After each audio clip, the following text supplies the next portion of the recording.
Copilot capabilities in Dynamics 365 Finance and Supply Chain Management. My name is Philip Seaton, Senior Solution Architect, and I will be your moderator. Presenting for us today from Microsoft, we have Beatrice Nabeau-Garcia, Senior Product Manager, Jody Christensen, Senior Program Manager, Eric Wang, Principal Program Manager, Dennis Conrad, Principal Engineering Manager, and joining us to help with the Q&A, we have Abhishek Ghosh, Principal Engineering Manager. Now, Beatrice, over to you to get us started. Thank you, Philip. Today, we're going to show you the different capabilities that are very soon coming on Dynamics Supply Chain Management.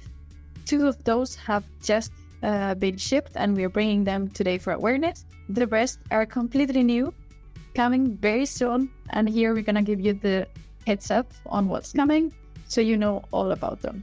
And same for finance, we have 3 different summarization features that are coming as well. You'll see that the summarization features have some in common, but at the same time, some differences and are brought in different contexts. So myself, I'll be talking about the different SCM features and capabilities. And then for finance side, we'll have Jody and Eric.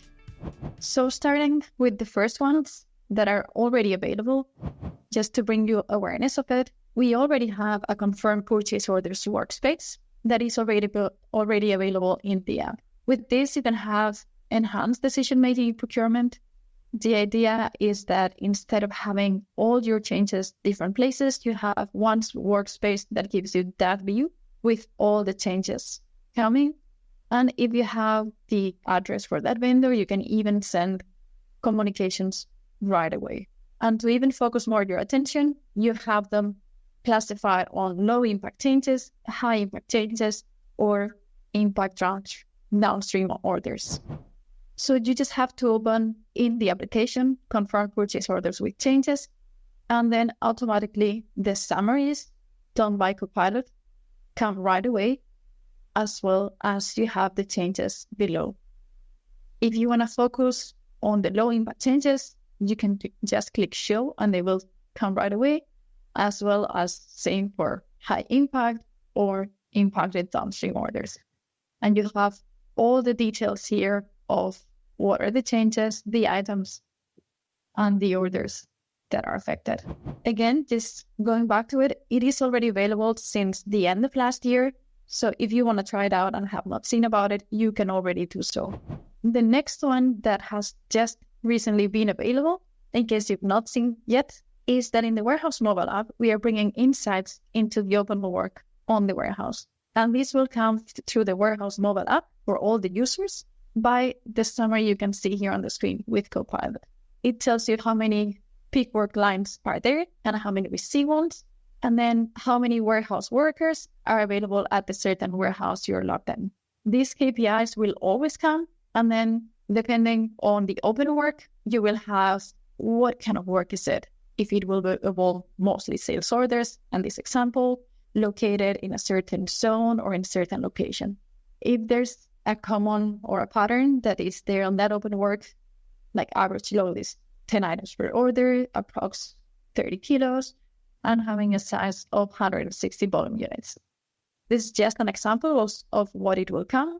It comes already in 10.0.38 with the feature and feature management context-aware warehouse worker summary screen in WMA, and with the latest Warehouse mobile app version that was just released 2 weeks ago.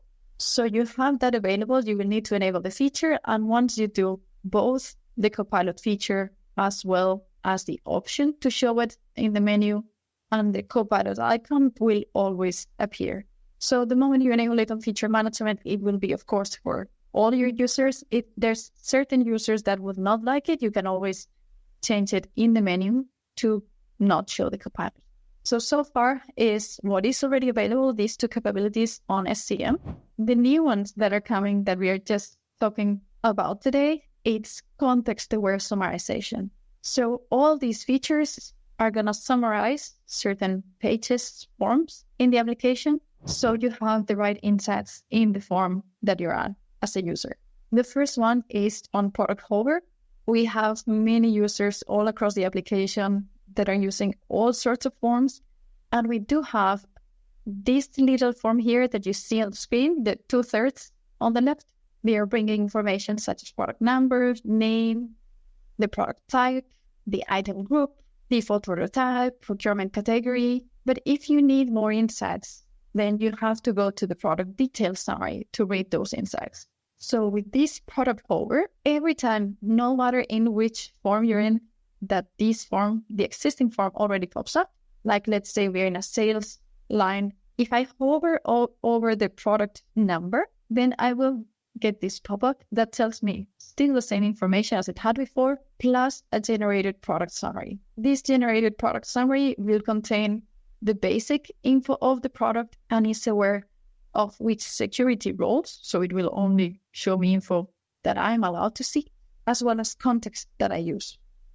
So let's say I'm mostly a sales representative or working with the sales form, the summary will be aware, so it will show me that kind of information and not more information belonging to another person like logistics.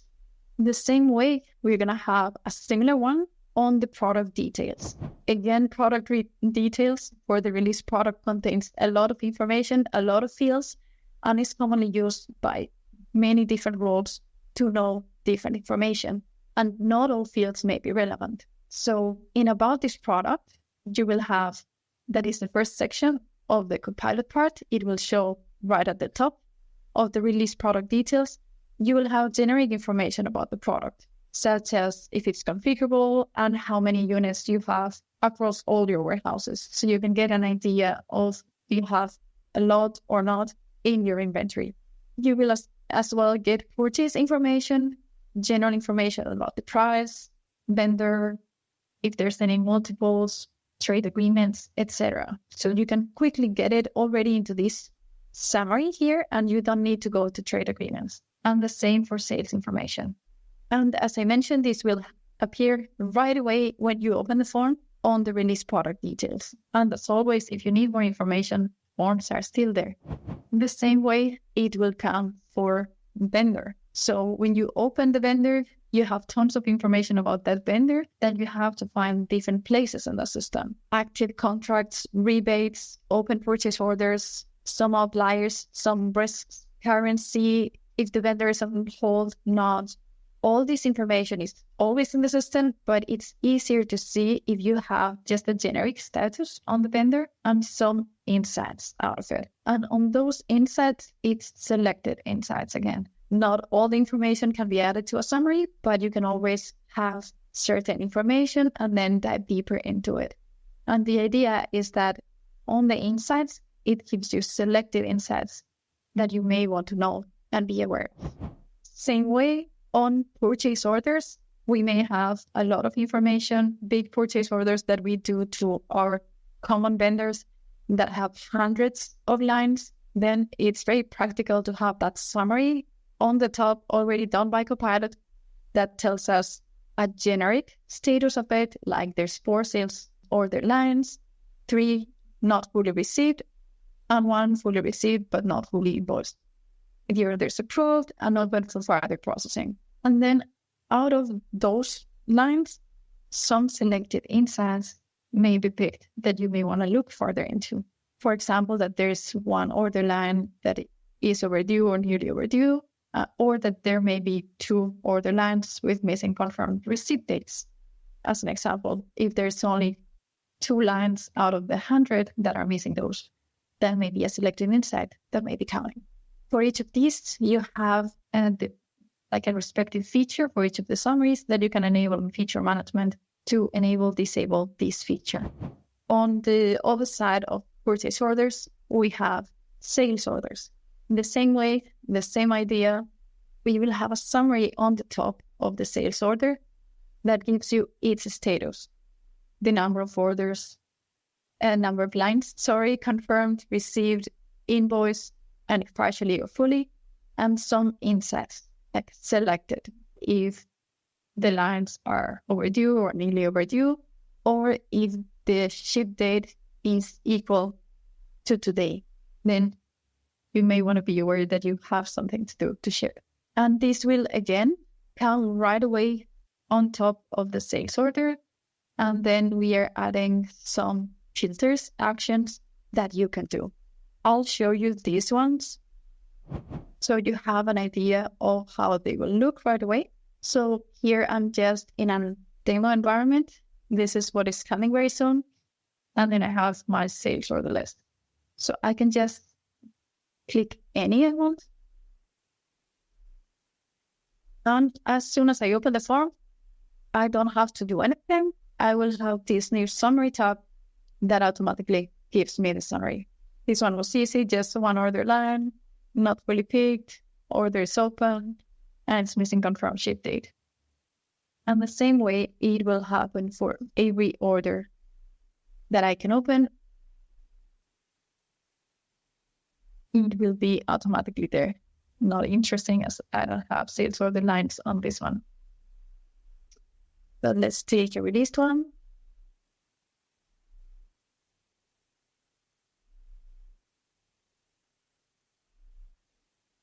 And we have it right there. Same parallel example on the purchase order. I have my list of purchase orders and then just opening any, I get the summary done by Copilot on top with 4 order lines, 1 line canceled, 2 not fully received, and 1 line fully received but not fully invoiced. Orders approved and open, and selected insets. 2 lines either overdue or nearly overdue with 1 missing confirmed receipt date. And yet again, the idea is that if it's a user that is not working all day with a certain purchase order, just needs selected insights, instead of going through the whole form, he or she could get directly the insights right away. So with this, I will pass it to Jody to tell us about the different summarizations that are coming on finance. Thanks, Beatrice. Okay, so on the finance side, we have a couple of them that we want to talk about today. So the first one is the Collections Coordinator Summary. And this has been in public preview since June of last year, and it will GA in June of 2024, so pretty soon. And this feature is for the Collections Coordinator, or known as the Collections Agent as well. And it's a summary of their aging amounts, their payment history, and any remaining credit for the customer. And then it can also create an AI-generated email for sending off to a customer.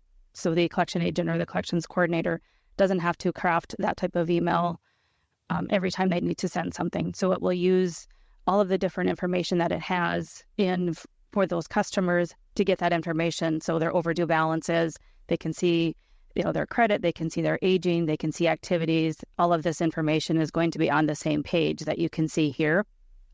This has changed a little bit since the preview went out, so I will show you this here in a demo here in just a minute.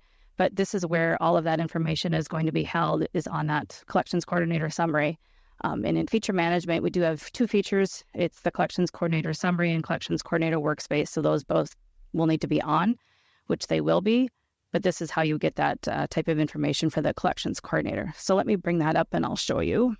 Okay, so in finance, if we go to Credit and Collections, we have a new workspace called Collections Coordinator. And this has changed since we first released it. It used to go directly to the detail page, and now we've added an overview page first, because collections coordinators, they need to know, which customers are the most overdue or which customers have the highest balances. And that's what we see on this very first page. So we have the highest balances, we have our age balances. We can see all that information on this very first page. Any of the activities that are assigned to that collections coordinator will show up here as well. If you select a specific customer up here, like my Forest Wholesales, this will take you directly to that detail page, or you can also click just on the customer name itself. Either one of those options will take you right into the detail page. And then this is where we see our Copilot summary.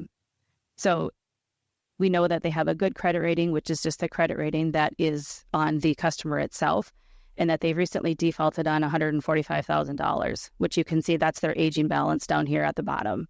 But this is the Copilot summary where it tells them that what the balance due, it's all overdue. They haven't made any payments in the last 6 months. They haven't been sent any invoices either, but they do have a remaining credit amount of $237,000. So it just gives them that information very quickly. They don't have to navigate back to the customer record to see what is their credit remaining, what are their invoices they've been sent the last 6 months. That type of information is all going to be held right here in that summary that they get from Copilot.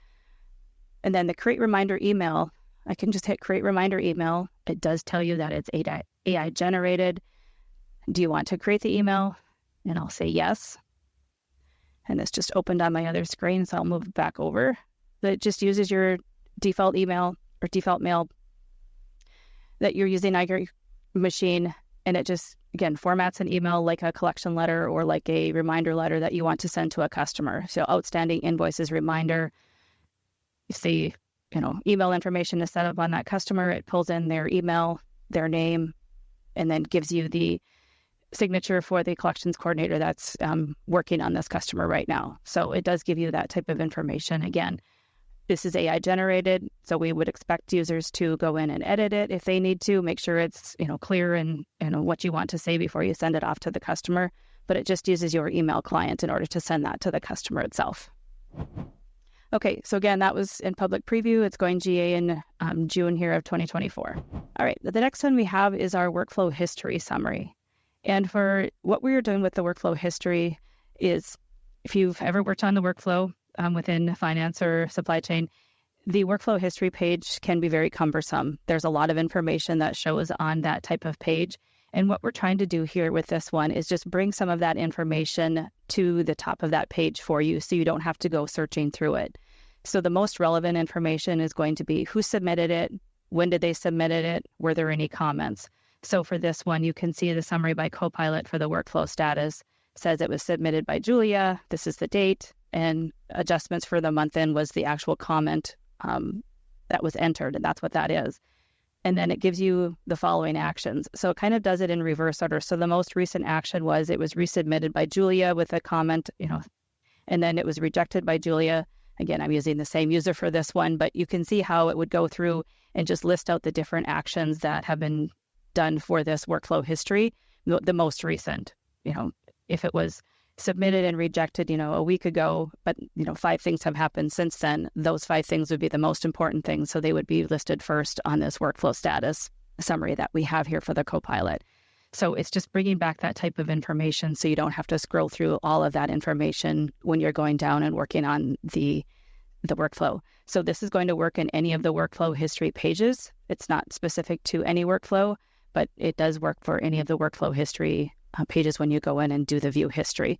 So anybody that can see the view history will be able to see this type of summary by Copilot. And with that, I'm going to turn it over to Eric to talk about the next one. So this feature is about Copilot summary capability about customer account. So when user opens the customer account through this all customers menu, they will see a new fast tab appear on top of this form summary by Copilot. And similar as the vendor summary, there will be 2 sections in this fast tab. Firstly, the status. So we summarize the customer posted invoice, custom payment, and outstanding invoice amount, and unsettled payment amount for finance side. And we also summarize the sales order information, sales agreement information, and the rebate information for SCM side. And the second section is about insights. So we will inform the user about, for example, overdue invoice information, the maximum overdue days with the invoice number, and the maximum overdue amount with the invoice number. And from SCM side, we will inform user about the delayed sales order lines and the information. And also, for example, some customer invoice, they have a different currency against the currencies configured on the customer's data, or some sales order not confirmed but invoiced. So this is the selected insights we'll provide in this summary. And this feature is also enabled by a feature management customer page summary. And this feature will be generally available in July 2024.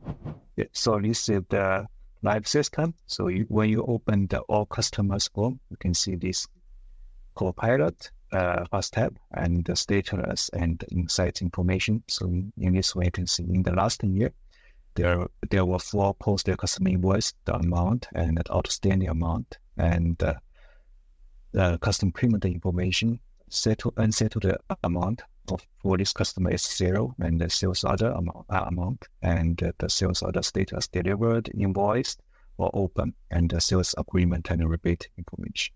And if you switch customer accounts for this one, then we will call AI again to generate the summary for this customer account, US004.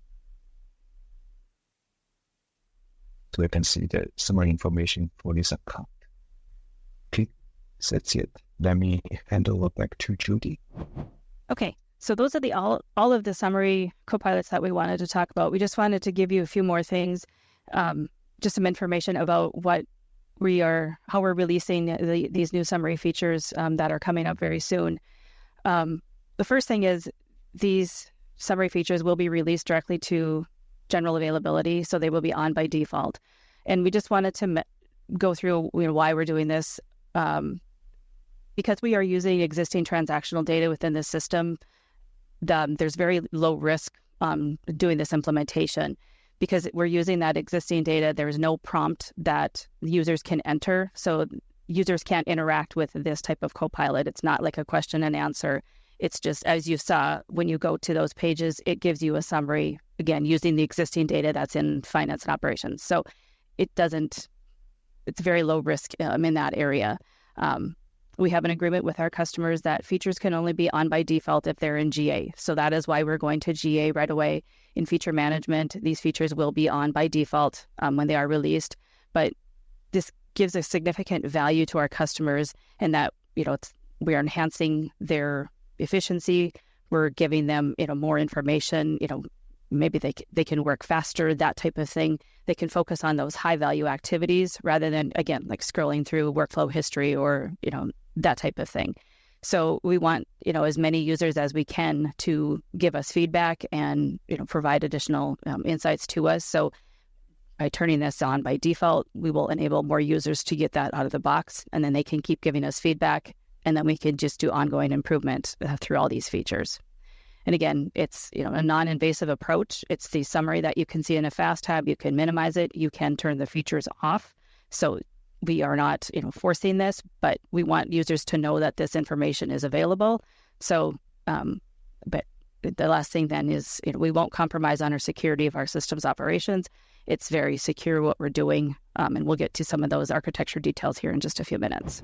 Okay, so for these summarization scenarios in the coming weeks, again, they'll be on by default. So we'll be doing some releases, some updates. So in build 10.038 PQ5 and 39, it's PQU3 of finance and operations. This is when we're going to turn on those Copilot features automatically through feature management. So an update will go out. They will be installed automatically and enabled automatically.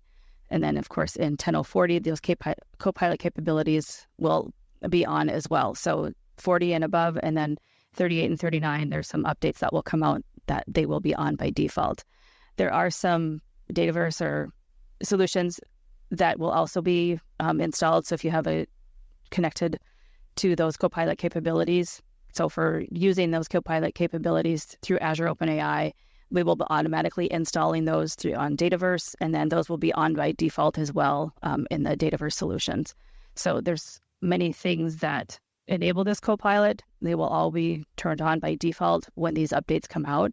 But it's just the way that we can, again, get more users access to the Copilot capabilities that we have in these systems. I know there was a question earlier about languages. I put the link in there. There is a public report that's out there. So which languages are these available in? Which geographies are these available in? This report will give you that information so you can see, when they're coming. It gives you the release information as far as when they're going to be available. But all of the languages and the geos are going to be in that type of report. All right, I will turn this over to Dennis then to talk about the framework. Thank you, Jody. So these AI features, just like all Microsoft AI features, follow the Microsoft Responsible AI framework. The goal of this is to make sure that all AI systems allocate equal opportunity and resources and information in ways that are fair to the humans that are using them. They are also reliable and safe and will function well for people across different conditions and contexts. AI features, just like any other features, are designed with privacy and security in mind as a priority zero. Systems are designed to be inclusive of people of all abilities. They're designed such that the information displayed can easily be understood and without a risk of misunderstanding. They're designed such that the humans can be in control and be accountable for it. So the finance and operation Copilot, finance and supply chain management, is built such that we are basically extracting facts from X++. We are then sending these to a Dataverse solution where we are formatting the requests. And from there, we're sending it to an instance of Azure OpenAI to summarize these facts into natural language. And this is what is being displayed. So there is no business analytics. I saw a few questions in the chat being used here. This is basically all the dependencies we have. I should also remember to say that the instance of Azure OpenAI remains within the same geo of the F&O instance. So there is no sending of data across any geo, as this would be a violation according to our policies. So we see many of you have asked on the chat questions about extensibility. Can I extend the copilots on the summaries? Can I select which information goes into the copilot? Can my partner extend it? So just to give more info on that. The summaries that we are presented here is the summaries we are initially releasing, and they are in the context that we have presented them. Meaning, like in the example of sales order and sales order lines, they will be presented in the given sales order or purchase order. So you have to open it, and it is in the context we give. We will never give information in the summary that the user doesn't have the right to see. Meaning, if there's a user that doesn't have access to sales information in the product, we will not show that information in the product, as an example. And at the moment, all these summarizations and the content that goes into the summarization, what content is presented, how that content is presented, which is selected as insights, as an example, that is something that we have selected ourselves as Microsoft for this first release. And it's at the moment not being able to be filtered or applied any rules, as some of you may be asking. So at the moment, this is not extendable in this first release. We would really like your input, if you can give on the questions as well, if there's anything specific you would like to see. But in general, we are definitely taking the fact that you would like to have more filtering, decision around what goes into the summary, and more extensibility. Okay. So looking over the chat, we have some other fairly common questions. I'll bring some of those up. In regards to which environments are supported, there were some questions whether this can be tested out in a dev environment or on-prem instance, or does this need to be sandbox or production or unified dev? Dennis or Abhishek, would you like to answer that? It will only work on an environment where the corresponding Dataverse solution can be installed. So that would be an online dev, similar to experiences like planning optimization. Another common question was regarding licensing. Since this is going to be on by default, is there any additional licensing like the finance premium or supply chain premium needed? No, this is all included. There's no additional licenses needed. Another common question was, how does this impact performance? Is there any sort of noticeable load for the users when the summaries are generated or when they load onto the form, or are there any sort of infrastructure changes being made to support this additional load? I can answer that. I can see this. Yeah, this question has been asked a couple of times. So the way this is implemented is that it's using an async form part, which means that there will be no impact on the load time of the form. The form will be executed in a separate thread, such that the user can open the form just like they used to, and then this will not be impacting this user experience, and then the AI-generated summary will load when it's ready. Jody and Eric, we did have a couple questions about the collections workspace in particular. One of them was, what is the email address that is selected when you use the generative feature? So the email address is on a customer record. There's the credit and collections fast tab. There's a collections contact that's on there. So it's that contact that it's using. If that contact is not filled in, it uses the first contact on the customer, their email address. Great. Thanks for that clarification. And is there any way to process or generate emails for multiple customers, or does that need to be done one at a time at this point? Right now, it's just one at a time. And is there ability to add or customize or add attachments or customize the content of the email? Not right now, no. Great. Hope that clears those up. Regarding the workflow summarization, there was question about whether that would only be applicable to specific workflows or if that would show up for any workflows. It will show up for any workflow in the view history page. I think that's an important clarification to make. It's not just for finance. Another question I had was asked that some of the features shown here today don't necessarily match what's in some of the marketing materials. Like on the purchase order workspace, the marketing video shows the ability to get substitutions, find alternate vendors, and interact through the chat. The ask was, is that still on the roadmap, or has that feature been cut? So we are going to continue evolving in the AI workspace, and that is still our goal. We are working towards like many different capabilities and specific features. So what was shown on the marketing video is still our goal and what we'll be working towards. We are still working with technology that is ever-changing in a very rapid way. So we'll keep updated on the release plans on the specifics that are coming and to which level they are coming. So we've got a couple difficult questions from the chat here, but I think it's important we address those. One being the summarization seems to take up a decent amount of space on the forms. Is it possible to have these minimized or hidden or put them somewhere else on the screen? So common feedback is that it kind of the forms are a little bit small and hard to view already. Is there any way to address that? You can always minimize the tab. It's a tab after all. And then if you would not like to see it at all, it can always be disabled on feature management. And if you minimize the fast tab, the AI will not be called, so it will not impact anything else. Okay. Another common question is, this is being added in some ways in a PQU or proactive quality update.